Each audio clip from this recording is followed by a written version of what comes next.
हाँ जी, मेरे सभी प्यारे विद्यार्थियों का तहे दिल से वेलकम है, स्वागत है आपके अपने चैनल एसआरजे मैथमेटिक्स पर। दोस्तों, अगर आपने चैनल को सब्सक्राइब नहीं किया है तो चैनल को सब्सक्राइब करने से पहले भी जो है हमारे इस चैनल पर क्लास 9th और मैथ 10th के मैथ्स की जो महत्वपूर्ण प्रश्नों की क्लासेस डाल रखी है उन सभी को जाकर जरूर देखें, और अच्छी लगे फिर तो आप चैनल को सब्सक्राइब जरूर करें और क्लासेस को शेयर जरूर कर दें। ठीक है दोस्तों, पर वीडियो को स्किप ना करें। एक बार आपसे रिक्वेस्ट है कि इस वीडियो को पूरा जरूर देखें, क्योंकि ये आपके लिए काफी हेल्पफुल होगा, और अगर आपने क्लासेस देखोगे और अच्छे समझोगे तो आप एग्जाम के अंदर जो है आपको जरूर आनंद आने वाला है। ठीक है, तो सवाल लिखा हुआ है, गुणनखंड विधि से गुणनखंड कीजिए। यानी कि आज की इस क्लास के अंदर जो है डियर स्टूडेंट हम सीखेंगे जो द्विघात समीकरण होगी उसके अभाज्य गुणनखंड विधि से गुणनखंड निकालना। ये मेथड आज का है अपना, और इस क्लास के अंदर जो है मैं आपको सिखाकर ही जाऊंगा कि अभाज्य गुणनखंड कैसे निकालते हैं। और अगर आप पूरी क्लास जो है ध्यान से देखोगे तो 100% गारंटी है, श्योर हूं मैं कि आप जो है इस विधि को कभी नहीं भूलोगे और फट से सीख जाओगे। ठीक है, लीजिए पहला सवाल आपके सामने लिखा हुआ है, 12x की घात 2 माइनस 7x प्लस 1। इस सवाल को हमें सोल्व करना है। ध्यान से देखना दोस्तों, इस सवाल को आपको सोल्व करना है अभाज्य गुणनखंड विधि लगाकर। तो आपको क्या करना है, इस टाइप के सवाल में फर्स्ट वाली संख्या को लास्ट वाली से गुणा करवाना। हमेशा एक ही प्रोसेस रहेगा, इसमें कोई नया प्रोसेस नहीं है। आंसर 4 लाइन से ज्यादा नहीं होगा। ठीक है, फर्स्ट वाली संख्या को लास्ट वाली से गुणा करवाना है। तो 12 को किससे गुणा करवाएंगे, 1 से। तो ये लिखा 12 इंटू 1, कितना हो जाएगा भाई 12। जो भी गुणा आया उसका वापस निकाल लो अभाज्य गुणनखंड। 2 का भाग 6 बार, 2 का भाग 3 बार, 3 का ये 1 बार। जो आए उसको मैंने यहां लिख दिया भाई। ठीक है, लिख दिया, कोई दिक्कत नहीं है। फिर इसके बाद में इन गुणनखंड को ऐसा जमाओ कि जोड़ने पर, गुणनखंड को ऐसा जमाओ कि जोड़ने या घटाने पर बीच वाली संख्या आ जावे। जोड़ने या घटाने पर दोस्तों बीच वाली संख्या आ जावे। जोड़ने या घटाने पर, तो जैसे कि यहां पर बीच में कितने चाहिए हमें, 7 चाहिए ना। तो देखो ध्यान से, इन दोनों को ले लूं मैं साथ में और इसको ले लूं अलग। 2 इंटू 2 कितना हो जाएगा 4, और ये कितना होगा 3। 4 और 3 को मैं जोड़ूंगा तो 7 आएगा, नहीं आएगा साथियों, आ जाएगा भाई। पर हमें 7 किसके चाहिए, माइनस के चाहिए ना। और 7 माइनस के चाहिए तो ऐसा मेथड लगाओ कि संख्या भी जुड़ जावे और चिन्ह माइनस का आ जावे। तो हम दोनों संख्याओं को किसके ले लेंगे, माइनस की। जब जोड़ बाकी हो तो उसमें दोनों चिन्ह अगर माइनस के हो तो चिन्ह माइनस का आता है और संख्याएं क्या हो जाती हैं, जुड़ जाती है। तो क्या हो जाएगा, माइनस का 7 हो जाएगा। इज दैट क्लियर यहां तक?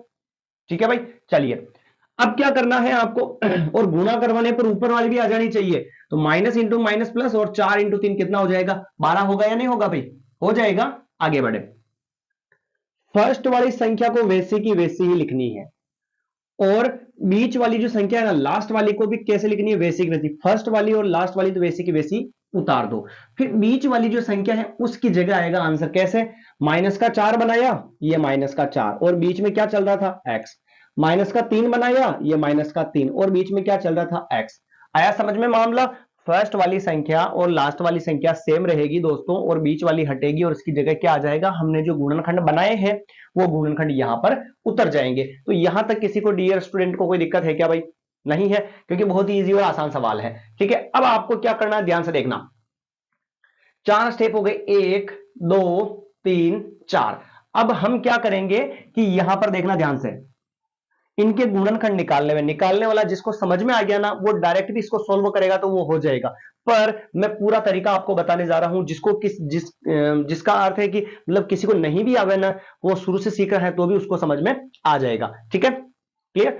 तो अब देखना, 12 के गुणनखंड क्या होता है वो लिखो पहले। तो 12 के गुणनखंड क्या होते हैं भाई, 2 इंटू ये 2, फिर इंटू 3, ये 12 के गुणनखंड हो गए। ठीक है, इसके बाद में x की घात है 2, तो x को कितनी बार लिख दो इंटू में, x इंटू x। ठीक है भाई, फिर माइनस का ये लगा दिया माइनस, फिर 4, 4 को क्या लिखूंगा मैं, 2 इंटू 2, फिर बीच में क्या है इंटू में x। आ गया समझ में यहां तक? यहां तक किसी को कोई दिक्कत नहीं होनी चाहिए। आगे बढ़ते हैं, फिर माइनस, ये लिखा मैंने माइनस 3x, तो ये 3 इंटू एक्स, फिर प्लस और ये 1 लिख दिया। कोई दिक्कत है? इसके गुणनखंड ये लिखे, इसके ये लिखे, इसके ये लिखे अपन ने, उसके ये लिख दिए। ठीक है, दो दो संख्याओं में से कॉमन लेना है, दो दो संख्याओं में से आपको कॉमन लेना है, यानी कि इसमें से और इसमें से कॉमन लेना। देखो ध्यान से, 2 और 2, 2 और 2, यानी 2 इंटू 2 कितना हो गया 4 हो गया, तो 4 तो ले लिया हमने बाहर। सर 2 इंटू 2 4 बाहर ले लिया, और भी तो है ना अभी, ये देखो ध्यान से, 2 इंटू 2 और एक्स, 2 इंटू 2 और एक्स, 2 इंटू 2 4x बाहर निकलेगा, 4x बाहर निकलेगा माय डियर, तो बचेगा कितना, 3x बचेगा, नहीं बचेगा, और बीच में क्या है, माइनस है, फिर ये पूरा ही निकल गया, कुछ नहीं बचा तो क्या लिखोगे, 1 लिखोगे। आया समझ में। अब यहां पर देखना, क्या कोष्टक के अंदर आगे माइनस है क्या, कोष्टक के अंदर आगे माइनस है क्या, नहीं है कोष्टक के अंदर आगे माइनस, ठीक है, कोष्टक के अंदर आगे माइनस नहीं है, तो यहां पर क्या करेंगे अपन, यहां पर भी आगे माइनस नहीं रखेंगे। ध्यान से देखना, इन दोनों में से तो कॉमन ले लिया हमने, आगे फिर इन दोनों में कुछ भी सेम नहीं मिल रहा है तो 1 लेंगे, और ये माइनस भी कहां ले लेंगे, बाहर, माइनस का 1 बाहर ले लिया, माइनस निकल गया, तो क्या बचा भाई, 3x बचा, और प्लस की जगह क्या हो जाएगा, माइनस, और ये 1 का 1 ये कोष्टक बन, कुछ भी सेम नहीं मिलता है तो बाहर 1 लिखेंगे और संख्या को वैसा का वैसा ही लिख देंगे, पर हमने माइनस कॉमन लिया इसलिए यहां से माइनस हट गया, और इस प्लस की जगह भी क्या हो गया, माइनस हो गया, ठीक है। अब ध्यान से देखो, ओ नो,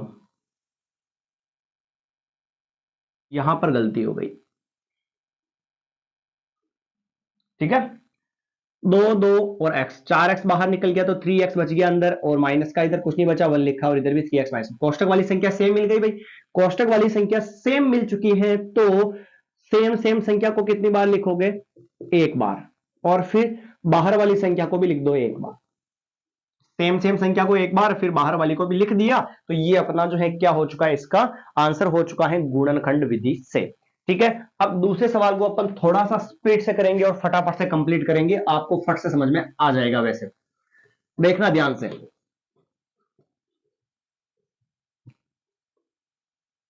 तरीका वही रहेगा, फर्स्ट वाली संख्या को लास्ट वाली से गुणा करवाओ भाई, 6 को किससे गुणा कराओ, -6 से, 6 इंटू माइनस का 6 कितना हो जाएगा, 6 इंटू 6 36, और माइनस कहां ले लिया, आगे, यानी माइनस का 36 आ रहा, आ गया यहां तक समझ में।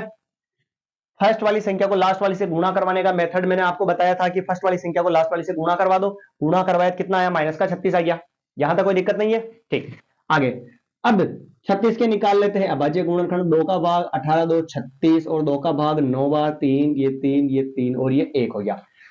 जोड़ने या घटाने पर देखना ध्यान से, 2 इंटू 2 इंटू 3 इंटू 3, इन संख्याओं गुणनखंडों को ऐसा जमाओ कि जोड़ने या घटाने पर क्या आ जावे, 5 आ जावे बीच वाली संख्या, ठीक है। तो ध्यान से देखो, ये 2 इंटू 2 कितना हो गया, 4, 3 इंटू 3 कितना हो गया, 9, मुझे ये बताओ 9 में से 4 घटाएंगे तो क्या 5 आएंगे या नहीं आएंगे भाई, 9 में से 4 घटाएंगे तो 5 आएंगे नहीं आएंगे, आ जाएंगे भाई 5, और अगर 5 आ गए मतलब सही है। तो अब घटाना है तो बड़ी संख्या को माइनस की और छोटी संख्या को, सॉरी, बड़ी संख्या को तो ले लेंगे प्लस की, और छोटी संख्या को किसकी ले लेंगे, माइनस की ले लेंगे, क्यों, जब बड़ी संख्या प्लस की है तो आंसर भी प्लस में आएगा, और 9 में से 4 घटेगा तो कितना आ जाएगा, 5, गुणा करवाने पर माइनस का 36 आना चाहिए, तो माइनस इंटू प्लस क्या होता है, माइनस, और 9 इंटू 4 कितने हो गए, 36, आया समझ में। चलिए, फर्स्ट वाली संख्या वैसे की वैसी ही, फिर बीच वाली संख्या हटेगी, उसकी जगह लिखेंगे गुणनखंड माइनस के 4x और प्लस के 9, उसके साथ में भी x और माइनस का क्या लिख दिया, 6, 4 स्टेप होने पर हम क्या करेंगे, अलग अलग लिखेंगे, कैसे देखना, 6 को लिखा 3 इंटू 2, एक्स की घात 2 यानी x इंटू एक्स, फिर माइनस 4 को लिखा 2 इंटू 2 इंटू एक्स लिखा, फिर प्लस 3, 9 को लिखा 3 इंटू एक्स माइनस 2 इंटू 3, कोई समस्या हो तो बताओ भाई, आया समझ में। अब पहली और दूसरी में से कॉमन ले लेते हैं, तो देखना 2x, तो 2x कॉमन लिया हमने, तो बचा कितना, 2x कॉमन ले लिया तो कितना बचा भाई, 3x बचा, फिर माइनस 2x निकल गया तो क्या बचा, 2 बचा, दोनों में क्या सेम है भाई बताओ मुझे, 3 सेम है, 3 कॉमन ले लिया तो कितना बचा, 3x, फिर माइनस, और कितना बचा, 2 बचा, कोई दिक्कत है, मुझे ये बताओ कोष्टक वाली संख्या सेम मिली या नहीं मिली भाई, मिली, और कोष्टक वाली संख्या सेम हो तो उसको कितनी बार लिख देते हैं, 1 बार, और बाहर वाली को भी लिख देते हैं, तो 2x प्लस 3, ये आ गया भाई इसका गुणनखंड। कुछ नहीं करना है दोस्तों, आपको थोड़ी तो मेहनत करनी पड़ेगी, पर हाँ प्रोसेस आपको याद रखना है कि फर्स्ट वाली संख्या को लास्ट वाली से गुणा करवाओगे, और जो भी संख्या आएगी उसका वापस क्या निकालोगे, अभाज्य गुणनखंड, और अभाज्य गुणनखंड निकालने के बाद में जो भी उसके गुणनखंड बनेंगे उनको ऐसा जमाओ कि जोड़ने या घटाने पर क्या आ जावे, बीच वाली संख्या आ जावे, ठीक है। और फिर फर्स्ट वाली संख्या और लास्ट वाली संख्या को वैसा का वैसा ही रहने दो और बीच वाली संख्या किसी का गुणनखंड लिख दो और फिर इनको थोड़ा सा टुकड़े में लिख दो, आपको समझ में अच्छे से आएगा। फिर पहली दूसरी में जो जो सेम मिल रहा है उसको बाहर ले लो और तीसरी और चौथी में जो जो सेम मिल रहा है उसको बाहर ले लो। कोष्टक वाली संख्या सेम मिल चुकी है तो अपना आंसर सही है, वरना अपना ही गलत है। ठीक है, चलिए लास्ट वाले सवाल की हम बात करते हैं। दोस्तों ये विधि जो है आपने पढ़ रखी है पहले भी, कब पढ़ी? 8वीं क्लास में आपने पढ़ी है। अब पढ़ी या नहीं पढ़ी आपने वो पता नहीं, पर पढ़ रखी है, मतलब सिलेबस में थी और बुक में भी थी है, पर आपने पढ़ी या नहीं पढ़ी उसका कोई चांस हमारे पास नहीं है। चलिए दूसरे सवाल, तीसरे सवाल की बात करते हैं। 2x की पावर 2 प्लस 7x प्लस 3। मुझे ये बताओ, फर्स्ट वाली संख्या को लास्ट वाली से गुणा करवाएंगे। फर्स्ट में क्या है 2, लास्ट में क्या है 3, ये लिखा मैंने 2 इंटू 3, कितना हो गया भाई 6।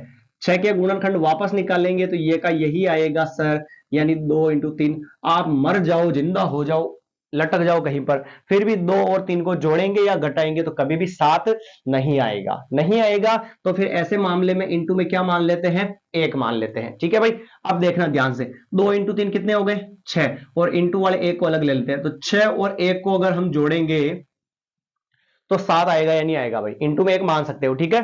कब? जब थोड़ा संख्या कम ज्यादा हो रहा हो तो 6 और 1 को जोड़ेंगे तो 7 आ रहे हैं, और 6 को 1 से गुना करवाएंगे तो 6 भी आ रहे हैं, मतलब मामला सेट हो रहा भाई। ठीक है, अपना तो काम बन गया। तो फर्स्ट वाली संख्या को वैसे की वैसे लिखेंगे, ये लिख दिए। बीच वाली संख्या हटेगी और लास्ट वाली संख्या वैसे की वैसी।